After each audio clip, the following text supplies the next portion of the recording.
Bonjour Sylvie Faucheux. Bonjour. Vous êtes directrice de l'IFG Executive Education, qui est membre du groupe INSECU, le groupe INSECU pour lequel vous êtes par ailleurs directrice de l'innovation académique. Alors l'IFG propose des formations qui sont particulièrement prisées par les managers africains. On va parler de cette élite managériale africaine. Déjà, qu'est-ce qui a changé dans cette élite ces dernières années ?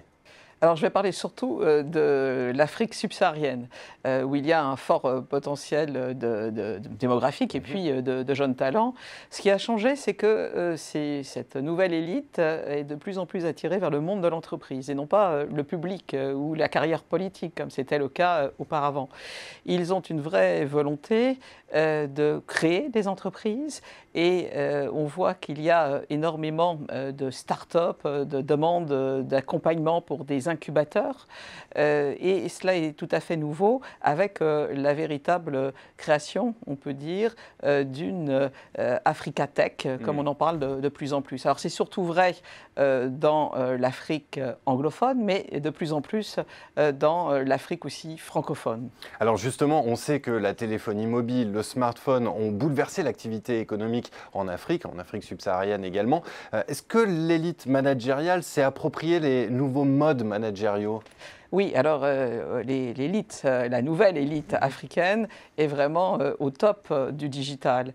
Et cela bien se ressent dans leur façon de manager. Ils sont beaucoup plus dans une vision de coopération, de mutualisation. Et puis, il n'y a plus cette organisation verticale de l'entreprise, de moins en moins. On travaille au niveau du succès collectif, ce qui est aussi très nouveau.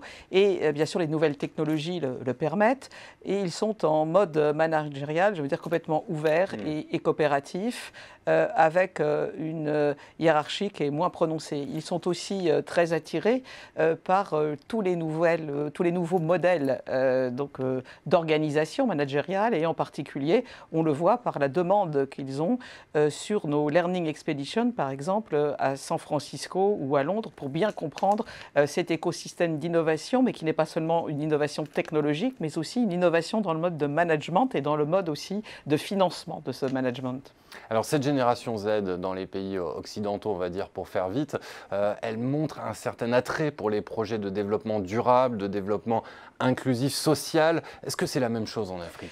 Alors la génération Z encore plus, celle qui va arriver, mais la génération Y, qui sont déjà les jeunes, donc les cadres aujourd'hui, oui, ils sont en fait très demandeurs de sens et d'impact de leur activité.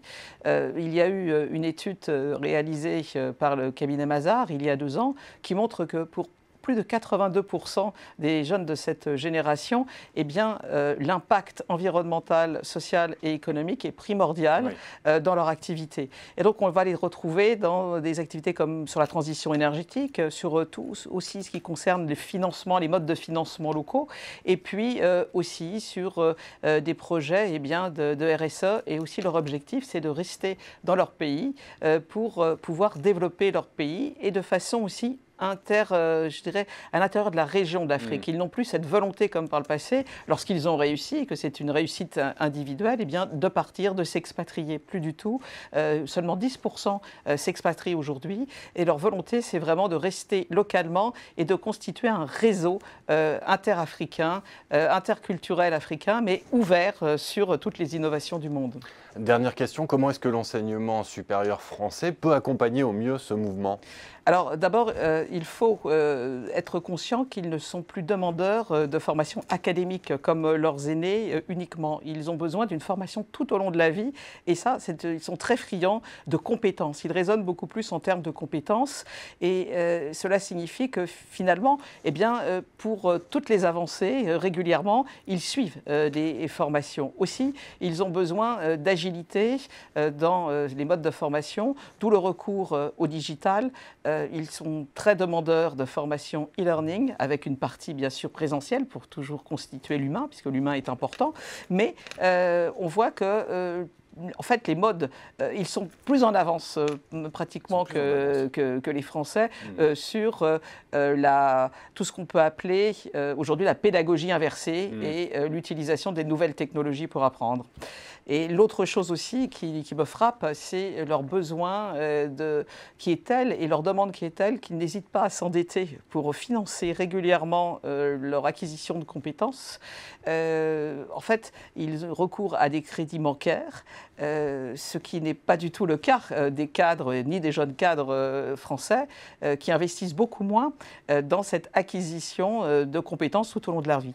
Eh bien, merci beaucoup Sylvie Faucheux d'être venue nous donner les clés pour mieux comprendre cette nouvelle élite managériale africaine. Décidément, on a beaucoup à apprendre d'eux. Merci beaucoup. Merci.